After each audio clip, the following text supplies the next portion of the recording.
Hey gang, in my last video I briefly showed, or basically showed, information about character progression, things such as Paragon level and gear rank, which are the main types of progression in the game.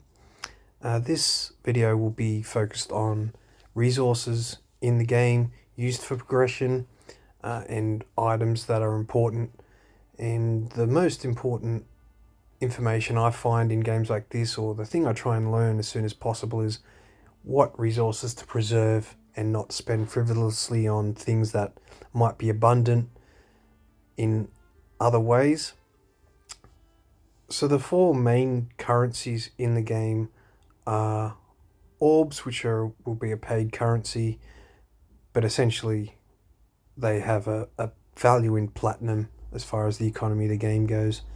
Gold, which is relatively abundant at this point in time. You'll tend to accumulate it and then use it on the rarities and antiquities vendor just for the items and the resources you can salvage from those, with a chance of maybe improving gear that you've got, which so far has not been the case for me. And last but not least, honor, which is used where I'm currently located at the honor merchant to purchase items. The honor merchant will refresh twice a day. I think it's midday and then 8 p.m, something like that. You can have notifications on so that you'll receive an alert or a notification on your phone as well when it does refresh. This is for in-game notifications, so you'll get a notice come up here when the honor merchant has new items, and in your phone settings, notification settings, you'll actually get a push message if you're not playing the game. Limited time items you'll want to visit every time they refresh if you're able. Dust is something that I'll buy every time. It's quite inexpensive, even though it's only 2. It is a limiting resource when it comes to item upgrades. Later on, I might even start buying these, because as you progress your gear rank towards the higher levels, you might find, depending how hard you've farmed dust, that you'll start to need to get scrap in order to use the dust, because requirements get much higher. Myself, I don't spend that much time. I work full time. Just general sort of gameplay seems to give you a balanced distribution of those two resources from the loot you find and scrap at the blacksmith.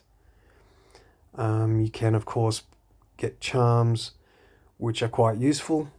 This is something during the alpha that I'll be doing further down the track if time permits, because I'm trying to focus on epic legendary gems, which I'll go through next at the market.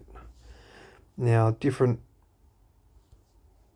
Shadow Immortal will have different benefits. Shadows don't have any extra items at the market, but the crown level will determine what extra items you can get from the honor merchant. And rewards for tasks in Immortals do award a significant amount of honor as well, which is why I've banked up a fair bit here. So let's grab this legendary item.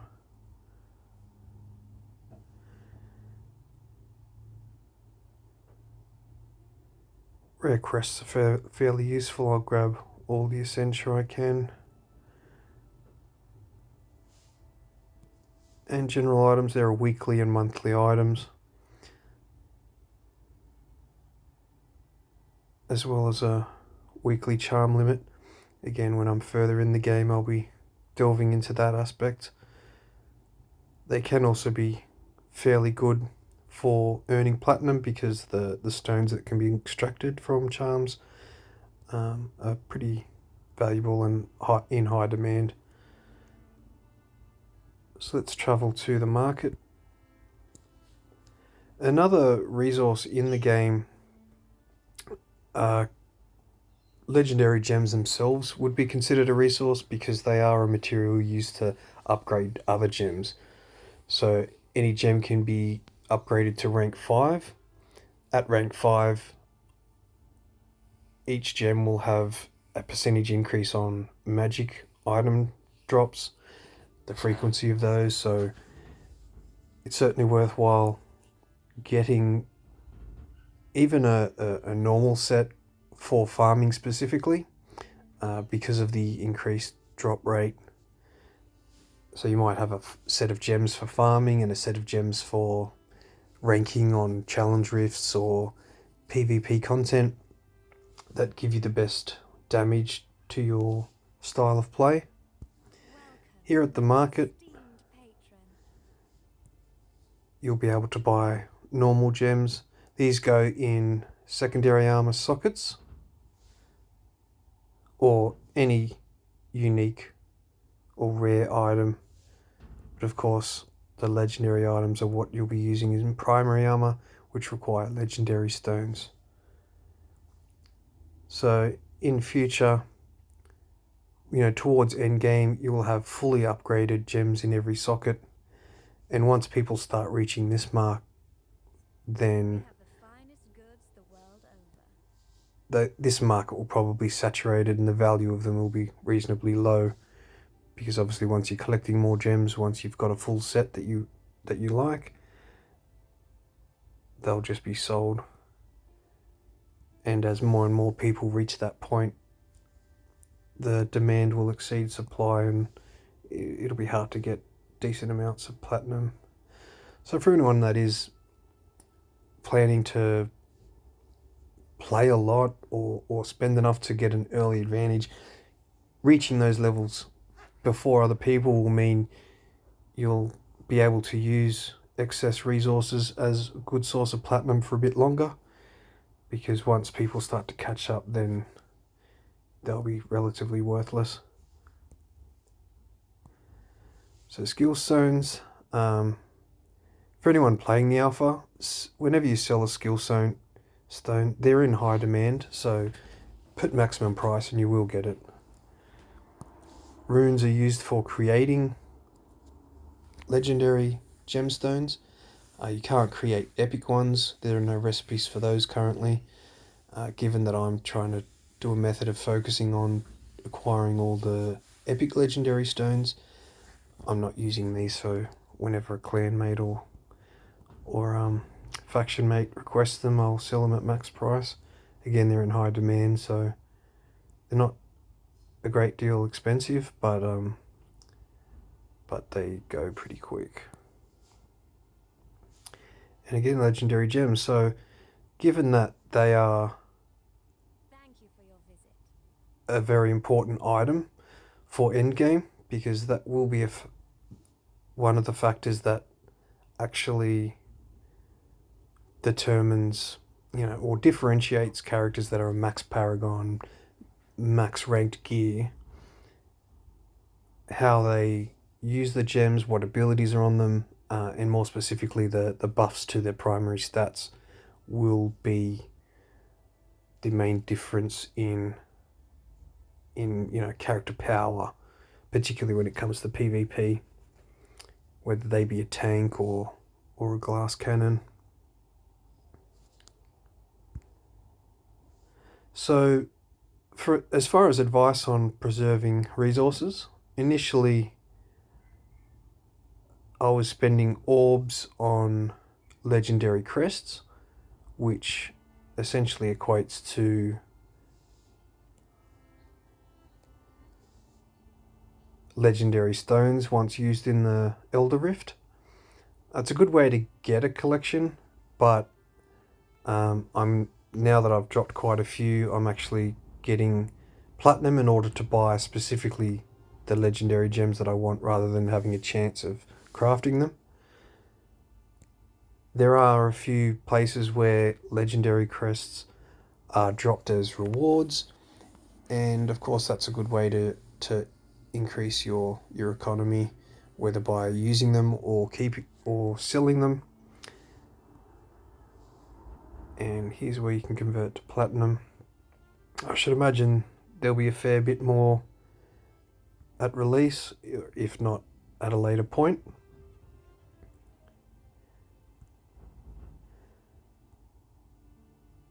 So initially, when you start collecting scrap and dust, you can quite easily get, over 10,000 scrap and still be fighting for the dust. So you might be tempted to not collect normal or rare items so that you can grind a bit longer before you have to go to the blacksmith. But I'd probably recommend keeping that on, because once you reach higher gear ranks, you can burn through that scrap quite quickly. And ideally, if you can figure out what style of character you want to build, it would be very difficult when the game launches and you're getting used to, your character class, whether you like it or not, what sort of abilities you like using, whether they be in PvP or PvE content. But if you can, the earlier you can decide exactly which gems you want to put on your armor, then you can basically sell any other for platinum.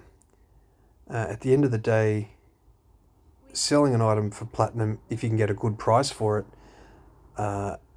is always a good option, because you can always later buy whichever gems that you want, whether they're used as upgrade materials for your main gems, or to actually use it in the case, for example, of epic gems, which can become quite expensive compared to other ones. So you don't want to, when you equip a gem, it becomes account bound.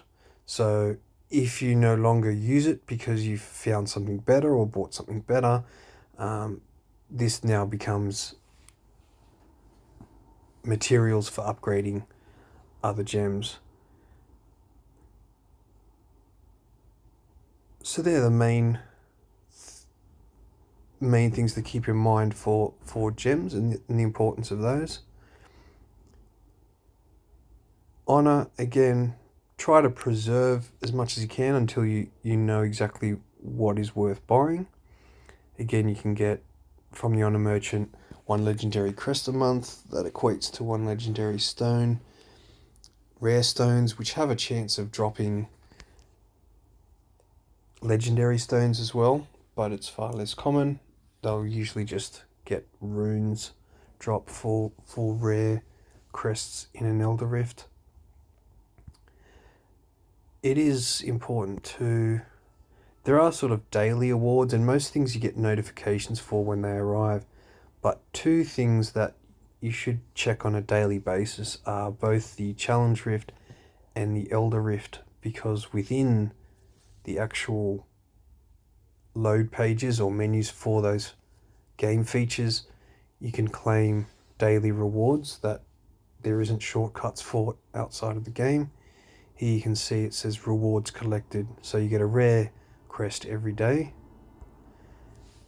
And from Challenge Rift, you will also get a daily reward here. This may be a glitch because you usually get one of these in the mail, and you can claim one here, and it seems to be the same, so that might just be a bug for now.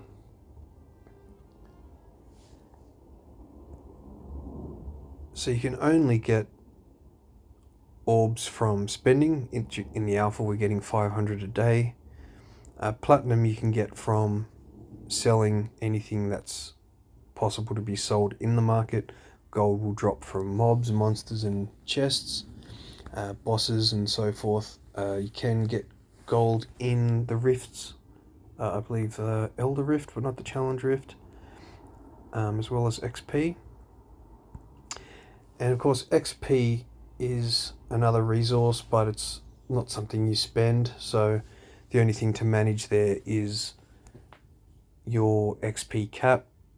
Try not to exceed that too far from the end of a week, because that will limit the magic items you can then find.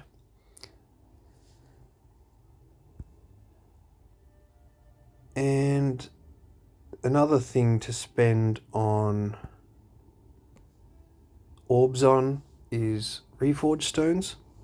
Again, in my previous video I showed a way that will likely only apply in the alpha, where you can re-roll bonus abilities on armor before you start reforging to perhaps get at least one that you want to keep if the others aren't to your fancy, which is worth having a bit of a play with just to save on some Reforged Stones, because ultimately that is one resource you will want to optimize your gear based on your probably PvP. It's not going to have that big an impact on, you know, boss fights and things.